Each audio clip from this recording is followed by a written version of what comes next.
Guys, recently, meron akong bago na kilalang kaibigan. Ito nga si Naisa. Kaibigan siya ng kaibigan ko. Parehas kaming reseller. Ewan ko, basta ganun. Meron kami magbenta-benta. May mabenta siya guys na ensaymada na sobrang sarap.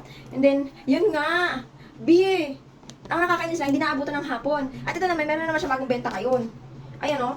Hindi ko alam kung saan siya kumukuha or nagre-resell lang din siya. Pero kakatuwa siya, Meron chocolate crinkle sandwich. Pwede mo siyang pang-gift actually. Velvet cream cheese, red velvet, dulce leche, choco chip, double choco, s'mores, rocky road, Oreo cookies and cream, choco cappuccino. Parang gusto ko ng choco cappuccino. Saan kaya dito yun? And then they have also choco yema, Nutella, matcha cream cheese, lemon cream cheese, lemon yama, mango cream cheese, obi cream cheese, and then random assorted. Ito ngayon, pinili ko. And then shelf life, best consumed within 5 to 7 days. Hindi ito abutin ng 5 days. Baka mahirap ang isang araw mo. Abutin na isang araw, Oo. Ang maganda dito guys, hindi sila, ang alam ko sa pinagkukunan niya or siya, na nagbebenta, hindi sila limited lang yata, hindi sila gumagawa ng napakarami. Kasi parang they consider also the quality ng product. Ang ganda ng ganun. Ang ganda ng ganun while most of us, gusto natin makagawa ng madami para mas makarami. Sila, for the quality of first zone, dapat yun ang una-una. Which is tama naman talaga. If you're looking at it, wala. Panalo ka dun pag inuuna mo yung quality mo. Kaya kapag meron kayong mga pinapagawa, meron kayong mga in-order na parang, ganun ba talaga siya katagal? Yes po. Ganun siya katagal or ganun lang ba talaga dapat kaya mo ibigay? Yes po, ganun. May mga ganun na, may mga set na limitations para ma-preserve ang quality ng isang product, ng isang binibenta. Ganun na nga, bubuksan ko na nga. Sinipag lang ako mag-vlog ngayon kasi actually this is my way of diverting my emotion and my mood. Kasi alam nyo guys, kapag ako kasi pag may ginagawa ako kunyari na project, ako hindi naman sa nababagot, pero pag lagi ko siyang ginagawa, instead of making it very efficient, ang nangyayari, parang pababa yung parang nagkakamali ako, may ganyan ako guys. So, kailangan kong gumawa ng iba pa. Like for example, I'm doing some headbands, na kagawa ko ng isang style or isang design. Gagawa na naman ako ibang design, para lang ma-trigger yung utak ko, para lang ma-challenge siya, ganyan. Kasi kapag lagi, sira utak mo kailangan talaga merong Even pag nagbabasa ako ng book, I must have another book na parang chill lang, tapos meron akong book talaga na binabasa ko. And then question, naintindihan mo binabasa ko? Yes, of course. While listening to some music, ganun. I don't want to be reading tapos napaka-quiet, ayoko ng ganun. Same din kapag may ginagawa ako, and this is the way nga para mag-divert. So ito na nga, nakabukas na siya Siguro ito yung red velvet, yema. Ang gusto ko kasi guys, ay i-try yung matcha. So this is their crinkles. So siya. Mabit! Nice a bebe. Gusto ko. Alam na matcha. Ganda yung gusto ko matcha. Yung lasang dahon. Pero first, hindi siya masyadong matamis Hindi expect ko yung tamis nito nasa mga 100%. Pero parang nasa lang siya. 68. Effect lang. So siya sa inside. Tapos, medyo crunchy yung niya. Wait lang, sayang. Buksan natin ifigan. Pratisin natin siya Ka. Cream cheese talaga siya, Hindi siya for the ebe.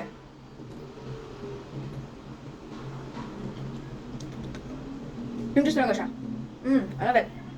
Love it. Bite size lang siya, Ang nakakatawa dito kasi bite size, parang marami kang ma-explore na flavor. Which I love. Pero meron din mga ibang tao na siguro kapag decided ka na kung ano gusto mong flavor, dive in ka dun sa mas malaking cream. Mas gusto ko naman yung ganun. Pag kilala ko na yung product, mas gusto ko naman yung malaki, yung isang kain lang, parang ayaw mo na magtanghali at saka mag-dinner. Kapon ka, naimas. Then, dito yung coffee. Dito yung coffee, bye. Ano ba ni? Wala na, touch move na, nawakan ko na. Ayun. Ano pangalan ng coffee? Coffee. Choco cappuccino. Siguro ito to. Choco cappuccino. Siguro I'm gonna try tatlo ngayon. Matcha, yun na kanina. That's Janica approved. Kung sarap mga panimas Tapos we also have, sana lang choco cappuccino to.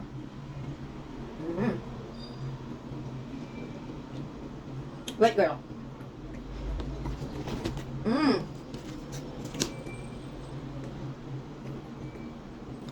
Ano ko malalaman kung double?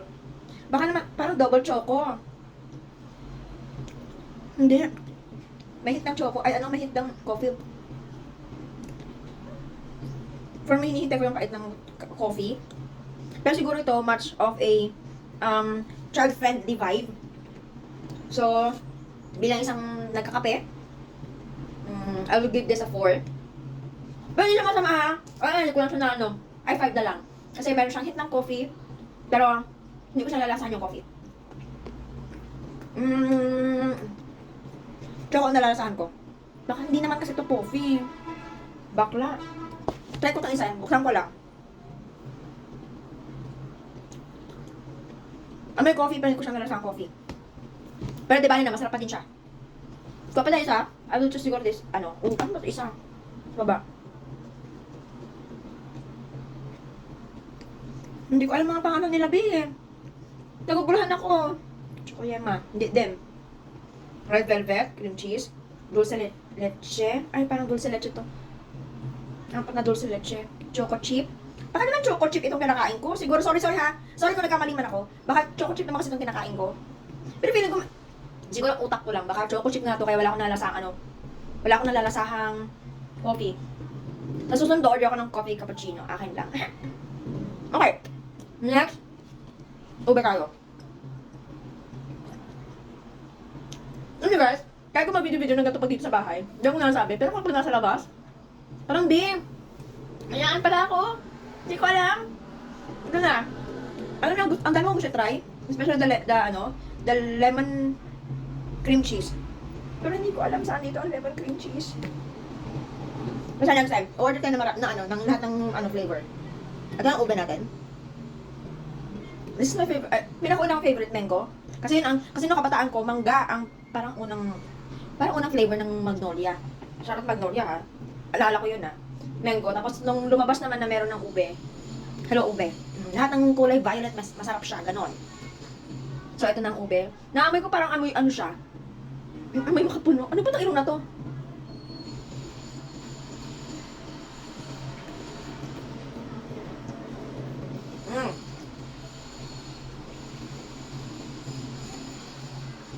Sira bang ilong ko, hindi ko siya maamoy na amoy ube. Wait lang. Wash ko lang aking bunganga. I'm gonna wash my palate. Eto, tuloy natin yung ube.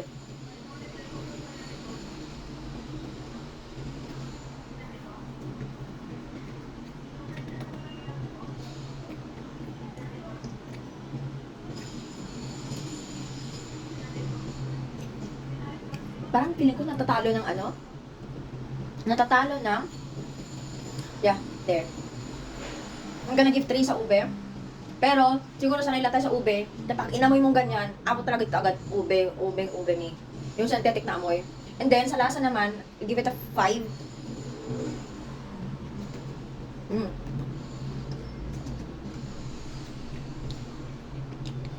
Day 3 lang din ang ube. Ganun siya. Pero, I'm giving 6 dito sa sa cream cheese. Na overpower ng cream cheese yung ube. Yeah. Ang gusto ko din sa ube, hindi siya masyadong purple. Parang nakakaumay yung sobrang purple. Parang lamog na lamog ka naman dyan, dahil ganun. Mapra. Dapat ba buo ito pag kinakain para malasahan mo? Mali ba ako?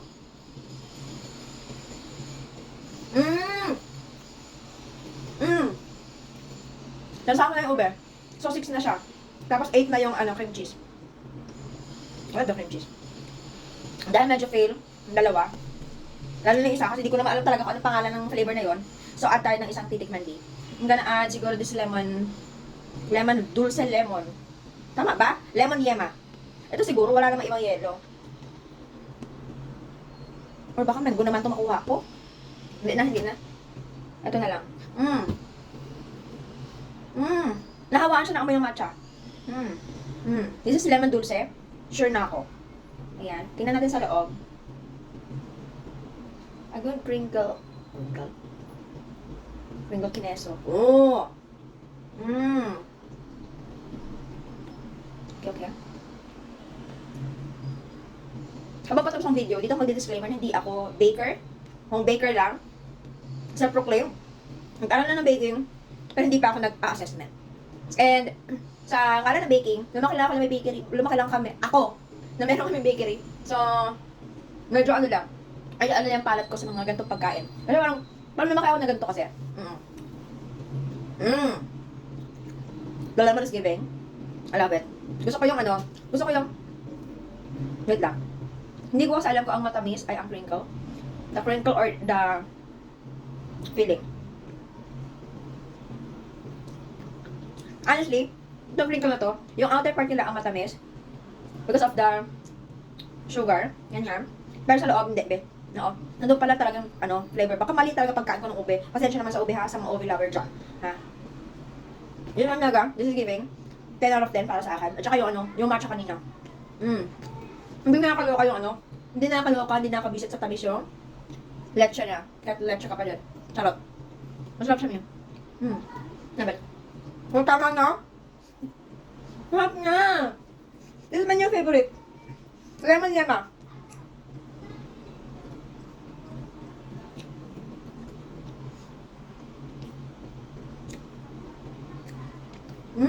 Love it.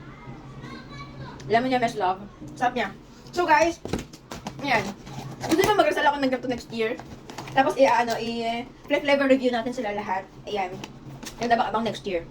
Feeling ko patikim nila to eh. Ayan. So thank you so much, Naisa. Nag-imas. Patamis. Nandiyan ka nagpangpanunot nga detox na tatakit. Awanin. Pero di pa kitika dito eh. Oo.